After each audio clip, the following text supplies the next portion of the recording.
ஓம் ஸ்ரீ குருபியோ நமக. ஓம் ஸ்ரீ மகா பெரியவா சரணம். செப்டம்பர் 25 புதன்கிழமை நாளைய தினம் தேய்பிரை அஷ்டமி. புரட்டாசி மாதத்தில் வரக்கூடிய அஷ்டமி. உங்கள் வீட்டோட நிலைவாசலில் இந்த ஒரு சிவப்பு மூட்டையை கட்டுறது மூலயமா கடன் குறைந்து பணம் சம்மந்தப்பட்ட விஷயங்களுக்கு நல்ல விடிவு காலம் பிறக்கும்.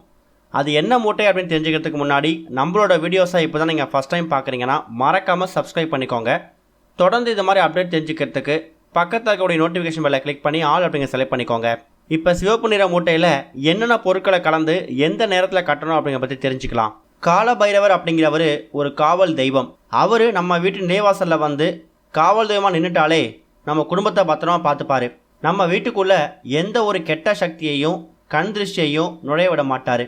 அதுக்கான ஒரு எளிமையான பரிகாரத்தை தான் இப்போ பார்க்குறோம். நாளைய தினம் செப்டம்பர் 25 புதன்கிழமை தேய்பிரை அஷ்டமி. சொல்லப்போனால் அஷ்டமி தேதி இன்று மாலை, அதாவது செப்டம்பர் 24 மாலை 6:50 பிறந்துடுது. அது செப்டம்பர் 25 புதன்கிழமை மாலை 5:55 வரைக்கும் அஷ்டமி தேதி இருக்குது. அதனால் அஷ்டமி சம்பந்தமான பூஜைகளோ பரிகாரங்களோ வழிபாடுகளோ எது செய்கிறதா இருந்தாலும் மாலை 5:55 பண்ணிடுங்க. தொழிலில் நஷ்டம் அடைஞ்சவங்க, எதிரிகளோட சூழ்ச்சியில் சிக்கி தவிக்கக்கூடியவங்க, ஏவல் பில்லி சூன்யத்தால் பாதிக்கப்பட்டிருக்கவங்க, குடும்பத்தில் நிம்மதியே இல்லாமல் தவிச்சிட்டு இருக்கவங்க எல்லாரும் நாளைய தினம் வரக்கூடிய தேய்பிரை அஷ்டமி அன்னைக்கு இந்த பரிகாரத்தை செய்யலாம். நிச்சயமாக உங்கள் குடும்பத்தில் இருக்கக்கூடிய கஷ்டத்தை தீர்த்து வைக்கிறதுக்கு அந்த காவல் தெய்வமாக இருக்கக்கூடிய கால பைரவர் வந்து நிற்பார். காசிக்கே காவல் தெய்வமாக இருக்கக்கூடியவர் தான் இந்த கால பைரவர். புதன்கிழமையோட தேய்பிரை அஷ்டமி சேர்ந்து வந்திருக்கிறதால புதன் பகவானோட அருளையும் சேர்ந்து பெறுவதற்கு ஒரு அற்புதமான ஒரு நாள் இது.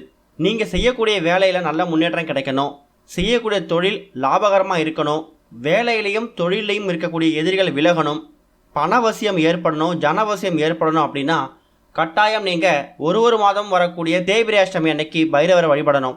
நாளைய தினம் கால பைரவர் கோவிலுக்கு போயிட்டு உங்கள் கையால் அர்ச்சனை பொருட்களை வாங்கி கொடுத்து அதை பாதத்தில் வச்சு உங்கள் பெயரை சொல்லி அர்ச்சனை பண்ணதுக்கு அப்புறமா அந்த பொருளை உங்கள் வீட்டுக்கு எடுத்து வச்சு பூஜையில் வச்சு பூஜை செய்யணும். கால பைரவருக்கு இந்த புனுகு அப்படிங்கிறது ரொம்ப ரொம்ப பிடிச்சமான ஒன்று. காலபைரவருக்கு அலங்காரம் செஞ்சுட்டு இந்த புனுகை அவர் மேலே வாசனைக்காக பூசி விடுவாங்க. ஒரு சின்ன டப்பா நாட்டு மருந்து கடையில் விற்கும், புனுகு வாங்கிக்கோங்க.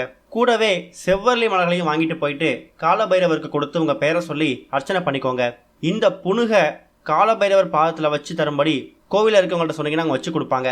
காலபைரவருக்கு விளக்கேற்றி வச்சுட்டு பைரவர் சன்னிதானத்தை கொஞ்ச நேரம் உட்காந்து உங்கள் கஷ்டங்களை சொல்லி மனதார பிரார்த்தனை பண்ணிக்கோங்க.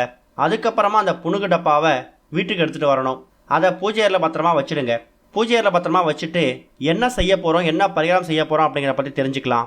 இந்த புனுகு அப்படிங்கிறது ஜனவசியம், பணவசியம், முகவசியம், இது எல்லா வசியங்களையும் ஏற்படுத்தி தரக்கூடிய ஒரு அற்புதமான பொருள். கால பைரவரோட பாதத்திலிருந்து எடுக்கப்பட்டிருக்கக்கூடிய அந்த புனுகு அதுக்கான சக்தியை இன்னும் 2 மடங்காக வச்சுருந்துருக்கும். பொதுவாக பைரவரை தேய்பிரை அஷ்டமி அன்னைக்கு ராகு கால நேரத்தில் வணங்குறது சிறப்புன்னு சொல்லுவாங்க. புதன்கிழமை ராகு காலம் எத்தனை மணிக்கு வருது? மதியம் 12 மணிலேருந்து 1:30 மணி வரைக்கும். ஒருவேளை அந்த நேரத்தில் உங்கள் வீடு பக்கத்தில் இருக்கக்கூடிய கோவில்களில் நடை திறந்திருக்கோன்னா ராகு கால நேரத்தில் போயிட்டு பைரவரை வணங்கிட்டு அந்த புனுகை பாதத்தில் வச்சு எடுத்துகிட்டு வாங்க. ஒருவேளை அந்த நேரத்தில் கோவிலில் நடை திறந்திருக்காது அப்படின்னா பரவாயில்லை, மாலை ஒரு 4-5 மணிக்கு கோவிலுக்கு போயிட்டு பைரவருக்கான வழிபாடை செஞ்சுட்டு அந்த புனுகையும் பாதத்தில் வச்சு எடுத்துகிட்டு வந்துடுங்க. அதுக்கப்புறமா உங்கள் வீட்டோட பூஜையில் விளக்கேற்றி வச்சுட்டு, ஒரு சில பேர் வீடுகளில் பைரவர் சன்னதி இருக்கும், அதாவது பைரவர் ஃபோட்டோ சிலை இருக்கும். அப்படி இல்லாதவங்க உங்கள் வீட்டில் சிவபெருமான் ஃபோட்டோ இருந்தாலும் அதுக்கு மட்டும் விளக்கேற்றி வச்சுட்டு சிவப்பு நிற துணி ஒன்று எடுத்துக்கோங்க. சிவப்பு நிற துணி எதுக்காக பயன்படுத்துகிறோன்னா பைரவருக்கு உகந்த நிறம் சிவப்பு, அதனால தான் செவ்வரளி மலர்கள் சாத்துறோம். சிவப்பு நிற துணி எடுத்து அதில் முக்கியமான 3 பொருட்கள் சேர்க்க போகிறோம். இந்த 3 முக்கியமான பொருட்களுமே பைரவருக்கு ரொம்ப ரொம்ப உகந்த பொருட்கள். பைரவர் வழிபாட்டில் பைரவருக்கு ஏற்றக்கூடிய தீபத்தில் கூட இந்த பொருட்களை சேர்ப்பாங்க. அதில் முதல் பொருள் என்ன அப்படின்னு கேட்டிங்கன்னா, ஒரு 5 எண்ணிக்கையில் மிளகு எடுத்துக்கோங்க. நீங்கள் வீட்டில் ஏற்கனவே சமையலுக்கு பயன்படுத்தக்கூடிய மிளகு கூட இதுக்காக வச்சுக்கலாம், புதுசாக வாங்கணுங்கிற கட்டாயம் கிடையாது. 5 எண்ணிக்கையில், கரெக்டாக 5 எண்ணிக்கையில் மிளகை எடுத்து அந்த சிவப்பு நிற துணி இருக்குல்ல அதில் அந்த 5 மிளகை போட்டுருங்க. அடுத்ததாக ஒரே ஒரு கைப்பிடி அளவு கல்லுப்பு. கல்லுப்பு அப்படிங்கிறது மகாலட்சுமி அம்சம் பொருந்திய ஒரு முக்கியமான ஒரு பொருள், அதை ஒரு கைப்பிடி அளவு போட்டுக்கோங்க. 3வது முக்கியமான பொருள், நீங்கள் பைரவர் காலில் சன்னதியில் வச்சு எடுத்துகிட்டு வந்தீங்கல்ல புனுகு, அந்த புனுகை டப்பாலேருந்து எடுத்து கொஞ்சமாக கொட்டி அந்த மூட்டையில் சேர்த்துக்கோங்க. இப்போ மொத்தமாக 3 முக்கியமான பொருட்களை அதில் சேர்த்துருப்பீங்க. 5 எண்ணிக்கையில் மிளகு, ஒரே ஒரு கைப்பிடி அளவு கல்லுப்பு, கொஞ்சமாக பைரவர் பாதத்தில் வச்சு எடுத்து வந்திருக்கக்கூடிய புனுகு, இந்த 3த்தையும் ஒன்றா அந்த மூட்டையில் வச்சு அந்த சிவப்பு நிற மூட்டையை கட்டி தயார் பண்ணி வச்சுக்கோங்க. எல்லார் வீடுகளிலும் கண்டிப்பாக ஏதாவது ஒரு வகையில் சிவப்பு நிற துணி இருக்கும். அந்த சிவப்பு நிற துணியை பயன்படுத்துறது ரொம்ப ரொம்ப சிறப்பு. ஒருவேளை சிவப்பு நிற துணியே கிடைக்கல, வேறு வழி இல்லை அப்படின்னா மஞ்சள்னா வெள்ளை பயன்படுத்திக்கோங்க, கருப்பு நிறத்தை தவிர. குடும்ப அளவுக்கு சிவப்பு நிற மூட்டையை பயன்படுத்துங்க.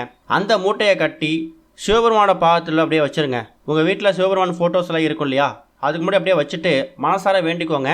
குறிப்பாக தொழிலில் நஷ்டம் இருக்கக்கூடியவங்க, வியாபாரத்தில் நல்ல லாபம் கிடைக்கும் நினைக்கிறவங்க, எதிரிகள் தொல்லை சுத்தமாக அழியணும், போட்டி போகாமல் இருக்கக்கூடாது, மற்றவங்க தொழில் முன்னேற மாதிரி என்னோட தொழிலும் சேர்ந்து முன்னேறணும்னு மனசார வேண்டிக்கிட்டு, அதாவது அடுத்தவங்க கெட்டு போகணும், என் தொழில் மட்டும் நல்லா நினைக்கக்கூடாது, அடுத்தவங்களும் வளரணும், அவங்க அளவுக்கு நானும் வளரணும், மற்றவங்களுக்கு நல்லது நடக்கிற மாதிரியே எனக்கு நல்லது நடக்கணும்னு சிவபெருமானையும் காலபைரவரையும் மனசார வேண்டிக்கிட்டு அந்த மூட்டையை உங்கள் வீட்டோட நிலைவாசலில் கட்டிடணும். அதாவது நீங்கள் வீட்டில் வெளிலேருந்து உள்ளே வரீங்கல்ல, வெளிப்பக்கத்துலேருந்து வீட்டு வாசலில் வழியாக வரும்போது அந்த மூட்டையை பார்த்துட்டு வீட்டுக்குள்ளே வர மாதிரி இருக்கணும். அப்படி கட்டுறது மூலயமா என்ன நடக்கும்னா, உங்கள் வீட்டோட நிலைவாசலில் அந்த புணுகு பாகத்தில் வச்சு எடுத்துகிட்டு வந்தீங்கல்ல, அது கல்லுப்பு மிளகு இந்த 3 பொருட்களும் சேர்ந்து பைரவரோட ஆதிக்கம் அந்த சிவப்பு நிற மூட்டையில் வந்துடும். அது மூலயமா உங்கள் வீட்டோட நிலைவாசலில் ஒரு காவல் தெய்வமாகவே பைரவர் வந்துடுவார். அவ்வளோ பெரிய சிவாலயங்களில் கடைசி தெய்வமாக நம்ம பைரவரை வணங்கிட்டு வெளில வருவோம். ஆனால் அவ்வளோ பெரிய சிவாலயத்துக்கான காவல் தெய்வமே அந்த பைரவர் தானா. அவ்வளோ பெரிய சிவாலயத்துக்கு காவல் தெய்வமாக இருக்கக்கூடிய பைரவர் சின்னதாக இருக்கக்கூடிய நம்ம வீட்டை பாதுகாக்க மாட்டாரா? கண்டிப்பாக பாதுகாப்பார். அதுக்கேற்ற நம்பிக்கை நம்மகிட்ட இருக்கணும். அந்த சிவப்பு நிற மூட்டையை கட்டிடுங்க. வெள்ளி மற்றும் செவ்வாயில் அந்த சிவப்பு மூட்டைக்கு மறக்காமல் சாம்பிராணி தீபதூபம் காட்டுங்க.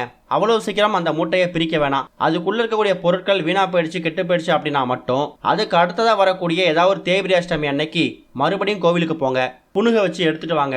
பைரவர் பாதத்தில் அந்த புணுகை வச்சு ஆசீர்வாதம் பண்ணி வாங்கிட்டு வந்துட்டு மறுபடியும் அதே சிவப்பு நிற மூட்டையை தயார் செஞ்சு கல்லுப்பு மிளகு புணுகு 3ஐயும் சேர்த்து வீட்டோட நிலவாசலை கட்டி தொங்க விடுங்க. அதுக்கப்புறம் பாருங்கள், கண்டிப்பாக நல்ல முன்னேற்றம், குறிப்பாக பொருளாதாரத்தில் நல்ல முன்னேற்றம் ஏற்படும். பண வரவு அதிகமாகதோ இல்லையோ கடன் பிரச்சனை அப்படிங்கிறது குறைஞ்சிடும். கடன் வாங்குறதுக்கான சுச்சுவேஷன் சுத்தமாக இருக்காது.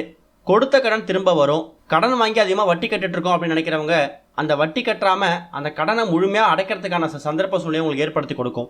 இந்த மூட்டையை கட்டிட்டா கடன்லாம் அடைஞ்சிடுமான்னு கேட்கக்கூடாது. இந்த மூட்டையை கட்டுறது மூலயமா உங்களுக்கு வரக்கூடிய அந்த பண வரவு இருக்கு இல்லையா, அதுக்கான ஒரு வழி அதிகமாகும். உதாரணத்துக்கு கஷ்டப்பட்டு வேலை செய்வீங்க, இந்த வாரத்துக்கான சம்பளம் வந்திருக்காது, அடுத்த வாரம் தரேன் இழுத்து அடிச்சிருப்பாங்க. இல்லை சில பேர் பழைய பாக்கி இருக்கும், அந்த பழைய பாக்கி கைக்கு வராமல் இருக்கும். அப்படிப்பட்ட விஷயங்கள் தடைகள்லாம் நீக்கிறதுக்கு தான் இந்த பரிகாரம்.